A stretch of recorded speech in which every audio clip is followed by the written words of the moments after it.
Okay, so this is the vacuum casting unit that I make and I sell.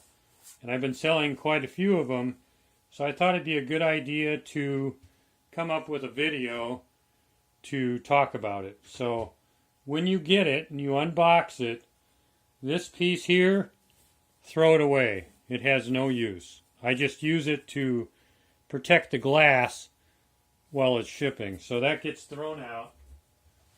Then you're going to have this part here. This you use when you're investing, but not when you're casting. And so we'll talk about that later too.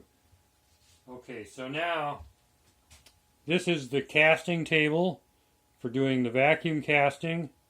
That hole there at the moment has no use other than I have an accessory that can attach to that later. But for now you don't use that. The only one you use is the center hole. So we're going to take this off. And so it has a 4-foot cord on it, or a tube, and I'll discuss that in a minute as well. And so when you get this inside here, I get these from Rio Grande. You can get them from there too. I don't get a discount on them, so I just buy them and supply them and let you know if you need another one, you can where to get it. These last a long time. They're a lot better than the orange ones, which seem to break down quickly. So this pad should last you quite a while. So we'll set that aside. So now, if you're going to be investing if you're going to be mixing your investment and having to draw out the air from the investment, this is like this, and this stays the way it is. You don't hook anything to that. And so you've got your main line here, and that hooks to your vacuum pump. So you mix up your investment in your mixing bowl. You can get a little bigger one than this. And so that fits in there. And then what you'll do is you'll take this part here. This is polycarbonate with a gasket around it. What you want to do is you want to make sure that this is about the equal lip hanging over the edge all the way around. You don't want to have it so that it's sticking out really far on one side and only a little bit on the other. That's just not good for it. So you want to get that as even as you can.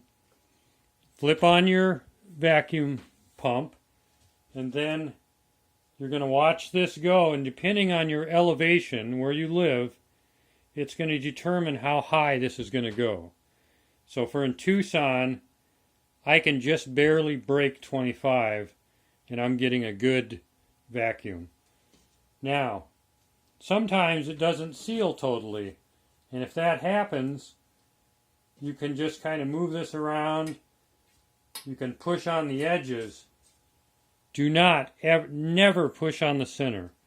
If you do that, it can implode, and it'll be it's quite dangerous. So you just want to push on the sides. That's it. And you want to do that. It could be you have to take this off, wipe down the edge because it's dirty. I mean, there's something that's keeping it from getting a good seal. So that gets up there. As soon as it gets up to where the investment is bubbling and it's sucking the air out, then you would, the way I do it is I turn off the machine and I release this. People tell me that's backwards. I've been doing it for 30 years. I haven't had a problem. So, but that's how I do it. I turn off the machine, then I release the vacuum. Once you have released the vacuum, it's back down to 0. You can take this off, take this out, and then do the rest of it. So that's the only thing this is used for. Okay, so the next step then would be you're going to use this for casting. Now, that involves this part right here. And so what you have to do, and let's see, I don't have a lot of room here, but move that over, set that down. So this is a quick release. This pulls down, and when that pulls down, you're able to attach this onto there.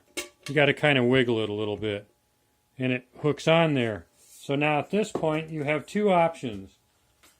You can cast, you got to wind this up, put that in there, set it down. You need to take this pad out, and that pad sits over that hole.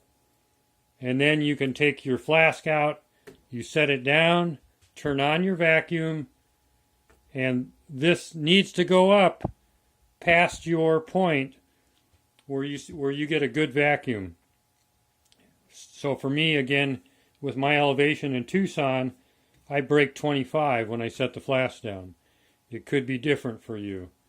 Once you have a good seal, then you can pour your metal. If you don't have a good seal, then you want to take your flask off. You may have to finish the bottom of it because there's probably something that's not allowing it to seal. Okay, so your other option is you don't have to have that on there, and you can set this. Of course, you got to unwind it, kind of like that, whatever, like that. And you can do it away from this, but it's got to be hooked up inside. So I think that's about it. You can always contact me anytime. Just go to my website or to Etsy, whichever site you used, and let me know what the problem is, and we'll work it out. All right. Thank you.